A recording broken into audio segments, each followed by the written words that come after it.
So what are some of the benefits of this approach? Well, you have guaranteed program behavior. So anything that I write in my Java program that I port to another system that has a compatible Java runtime environment will behave. There might be some speed differences because of architecture and Java resources. Like maybe one has more RAM than the other. But if I make a swing application where I click a button and a little pop-up comes up, it will look exactly the same and behave exactly the same on every system I run that on. It's kind of nice. So code will execute on any system that has a compatible JVM. It's a noble approach. Yeah. So resource management is not the responsibility of the system, but rather the runtime itself. Think about how revolutionary that was in 1995. Yeah, it's awesome. Poor code can be isolated into its little bubble, and it will not drastically affect the system that it's running on. So like memory leaking and buffer overflow and all that kind of stuff. Buffer, overflow. What? So it's just no big deal, you know? You're dumb, Brian. I don't like you. Oh, wait, there's more. The downside! Why do you get the good one? Oh, Java, slower execution. You can't even use Java program unless like a JVM exists for the intended system. So like, if they don't release a JVM, like if my operating system is like way more advanced than they can get the virtual machine out in time for, I can't even run my program on it. But think about how lame that is. With like a C++ program, you could just run it, right? Exactly. With a Java, somebody gives you a .class file and you're like, what do I do with this? Yeah. Oh no, you run that against the Java interpreter. What? Well, here's a perfect example of it. At this point in time, which won't necessarily be the point in time when you watch this video, Mac OS X Lion is in a preview right now, right? Like it's in beta. The beta version of OS X Lion, at this point in time, Apple decided they want to take a stab at not using Sun's Java implementation. They kind of want Sun anymore. Oracle's, sorry. They wanted to do their own. Of course. And it doesn't really work. Yeah. So at this point in time, there isn't really a Java runtime environment for that operating system. At least not one that really works. Yeah, it's kind of lame. Anyway, so that's not a bad thing, but it just means that because that new when a new operating system comes out, or when an operating system wants to make drastic differences in their infrastructure, either they have to be dependent on Oracle, they're at the mercy of another company to support one of the primary languages, which is kind of not a good business issue. Absolutely not. Or they have to do the pain in the ass work of writing their own virtual machine for Java. Right, but then and getting permission from Oracle anyway to do it. But even if they do that, because Microsoft did it and they got sued.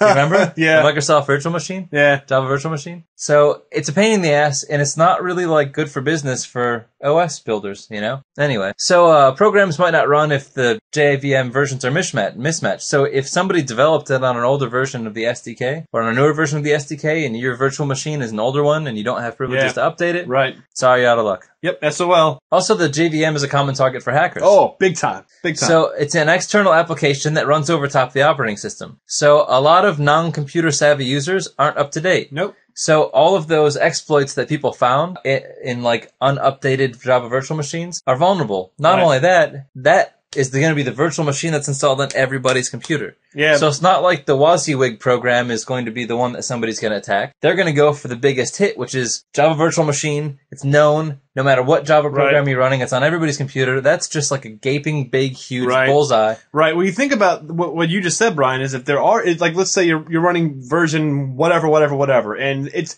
okay, there's a known exploit that I can like pass through and hook into your kernel by doing all this weird shit. Well, you're surfing porn one night because porn websites are notorious for having like weird little Java applets that pop up in ActiveX and so in one of these malicious, not that I know, I'm just saying. In one of these malicious, you know how they have the top 100 sites everywhere? No, maybe I'm the only. Okay, well, whatever. But maybe you go to one of those. Juarez.com. Something like that. So you go to those websites with either innocent or, as long as you don't tell your wife, innocent intentions, and the Java applet detects your version, sneaks some code onto your computer, executes it, you've been attacked. And that's a big downfall of using the JVM. It is. Absolutely. All right, and then we have not the SDK, but the JDK. That's the Java Development Kit. Of course. And that's basically a series of programs to assist you in developing Java programs. Nice. Most notably, a compiler, a debugger, documentation generator, which I'm not a fan of personally. I love documentation. Not a fan of the documentation generator. The Java loader, which can interpret Java compiled files, and the Java command line shell. Nice. Not bad. It's a must-have. It's like a soup of Java happening. Yes, it's like the ABC alphabet soup. Nice. I like it. So let's talk about some common structures of Java applications. Now, they're not all distributed this way, but let's just kind of take this for example. In this particular case, I have some source code files. Java code files typically end with the .java file extension, and this is where your class code is written. Now, depending on how you've written your class code, you can structure it differently.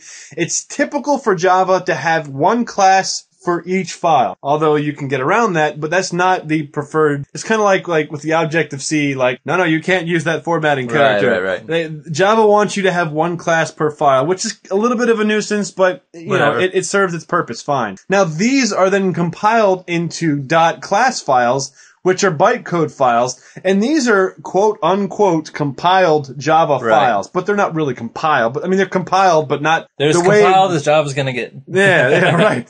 And then you can also, you can actually run these files using the Java interpreter, but what a lot of people will do is if they have multiple class files, they will then, what I call jarchive them into an archive file.